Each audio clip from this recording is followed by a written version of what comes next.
The Dark Reading News Desk at Black Cat USA. Terry Sweeney here with Dark Reading, and I'm glad to welcome to the dais Curt Aubley, Chief Operating Officer and Chief Product Officer with Deepwatch. Curt, thanks for joining us on the Dark Reading News Desk. And Terry, thanks for having me. We have a lot of ground to cover: cyber resilience, managed detection and response. Deepwatch itself talks a lot about cyber resilience. This is a term that's very much in the ether. But we've also had a lot of headlines recently that sort of underscore that theme. Talk about how recent events have maybe reshaped the messaging around cyber resilience. You know, when I think about cyber resilience, I think about how long Deepwatch has been around for about 7 years. We're a managed cyber provider. And when we work with our customers and we plan and strategize with them, one thing is very clear: cyber attacks will happen, but you need to be able to have the ability to fight through them. Okay. And cyber being, that traditional confidentiality, integrity, and availability, CIA, sometimes people forget it's the A part, right? And that's the important part about cyber resilience, meaning, can you withstand a cyber attack that maybe degrades your ability to run your business or your mission if you're in a government entity?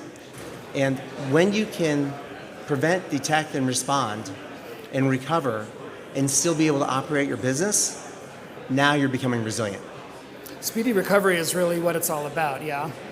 Absolutely. And sometimes that recovery is one portion of your business, but can you sustain and operate your business while you're recovering those areas that have been degraded?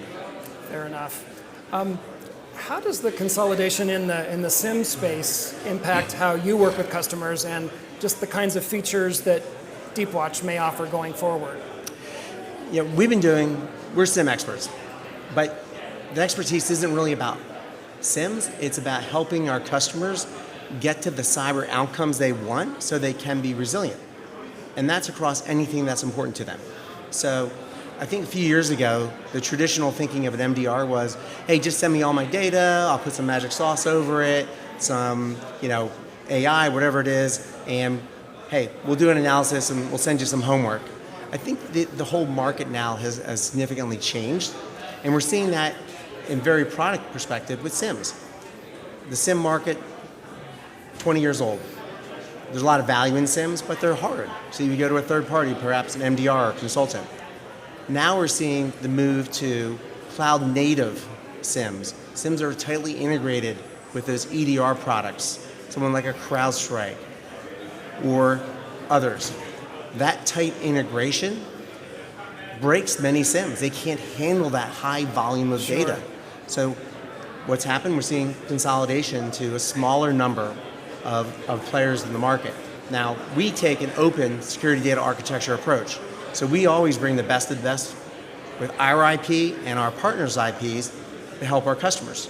So when I see that consolidation, what we see is a lot of customers being kind of abandoned because the SIM they were relying on is now kind of going away. They don't have the R&D and others.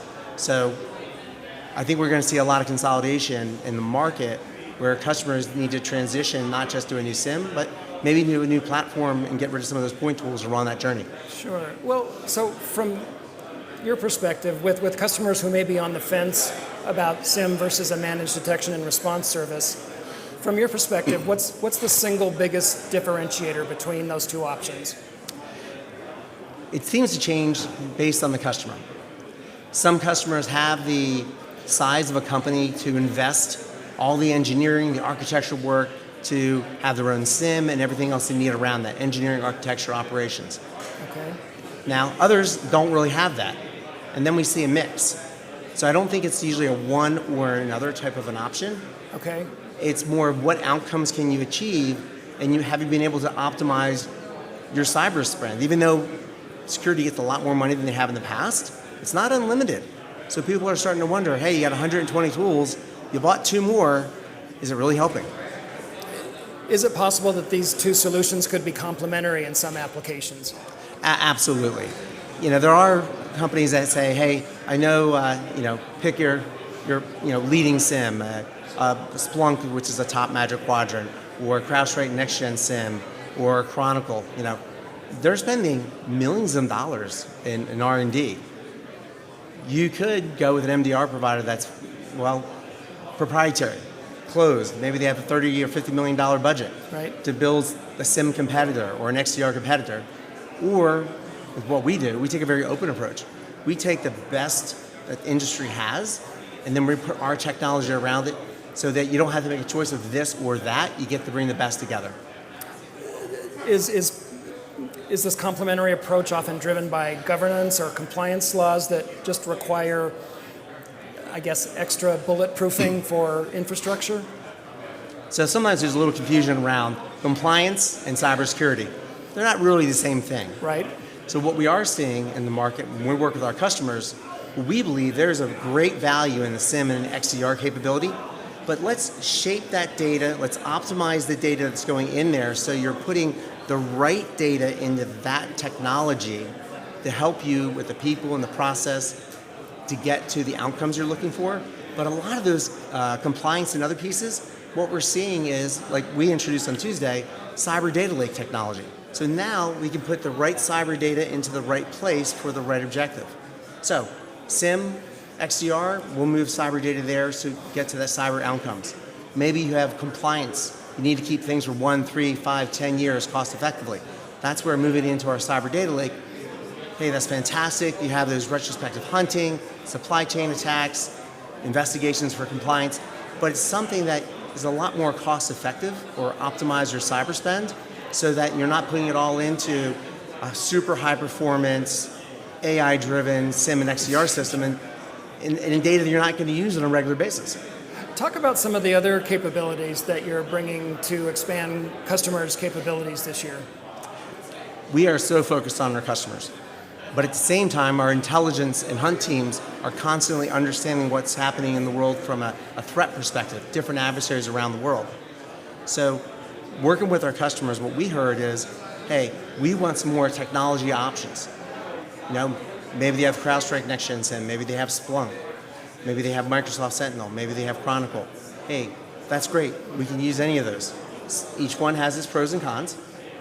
But now we're also seeing we need deeper AI for enterprise, cloud, firewall management. Yes, that's still out there. Identity. 68% of all attacks are now using identity. But it's just not getting a deeper knowledge of AI for that investigation and bringing everything together. It's also a coordinated, active response so that you can isolate, we start to remediate, we learn more. We might want to isolate and remediate identities, firewall, a much more layered defense from an active response because generally speaking, our customers don't want the homework. Sure. API-based automated responses are pretty much a must in managed detection and response. Talk about how Deepwatch differentiates itself here. Yeah, it's interesting because every customer is a little different. So we have our standard solutions, but we can tailor to each customer's needs. Not everybody has full trust in automation and AI. I know that's a shocker. That's hard to believe. And as assets get more valuable, well then the amount of automation confidence kind of goes down a little bit. So I think one of the things we do a little differently is we focus on the customer. We integrate closely with the customer's processes, the customer's workflows, their decisions, so we can make the recommendations, and then in real time they can tell us, well, yes, Curt, do a coordinated active response, both a combination maybe API-based, but also some human-based across all of the areas that a customer may have to protect, say it's cloud, identity, and their enterprise. Excellent. Curt, take us out. Deepwatch has unveiled some security modules as part of the Deepwatch platform. Real briefly, can you just tell us what customers can expect there? You said that last piece just again? Sure. What are some of the features of the security modules that customers can expect in the coming year? Appreciate the ask here. So yes, Tuesday morning, we've partnered closely with Splunk and other partners quite a while. We changed our architecture and platform to be able to be open, and this week we launched 8 new product modules with our top 2 alliance partners, Cribble and CrowdStrike. So what does this mean to a customer? Like, why would you do this? Well, first, we have our cyber data management module that allows customers to optimize what's going into their SIM, saves them a lot of money, but really that opens up the ability to increase their coverage. So they don't really save money on the SIM as much as improving their coverage so they can have better cyber response. Great stuff. Cyber data lake, cloud computing, identity, enterprise, much broader and modular set of capabilities. Why? It's because what our customers are asking for. Curt, I want to thank you for coming on Dark Reading News Desk. It's a different way to think about managed detection and response. Thanks for joining us today. Hey, thank you for having the time, and have a wonderful day. We've been talking with Curt Aubley of Deepwatch. This has been Terry Sweeney for the Dark Reading News Desk. Thanks for joining us for this segment.